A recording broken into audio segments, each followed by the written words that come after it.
Светиниколските пензионери во Тесно, Сдруженијето им ги зеде парите и не им даде дрва, општината нема решение за нивната мака.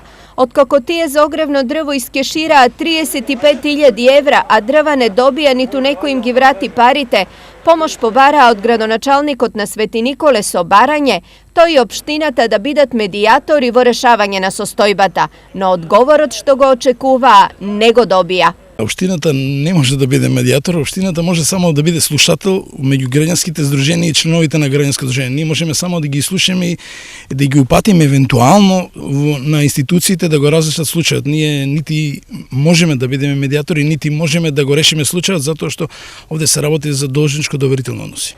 Ова ја продолжува агонијата и неизвестноста на околу 500 светиниколски пензионери жртви на недомакинско и неодговорно работење на претходниот председател на пензионерското здружение. Ако митета беше, на митета му дадомо пари и готово.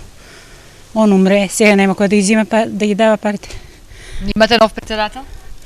Шо ги знам, там брскат некои работи по тужби, шо ти знам шо ќе биде на крај? Ништо не знам, стварно не знам. Не сам запознаена уопште, само се нервирам дома, дури сон не ме ваќа, ти кажам искрено. Проблем има цело Свети Николе, не само ние што сме. Овие прво што изавргнаа луѓето, највише имат проблеми. Што мите однесе парите.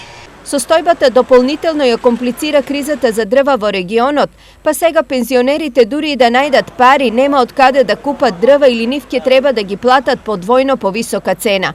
Од друга страна, нови трошоци на нив доправа им следуваат, зашто аферата огревно дрво во Свети Николе ќе треба да ја решава судот, а тоа значи и пари за рочишта и адвокати.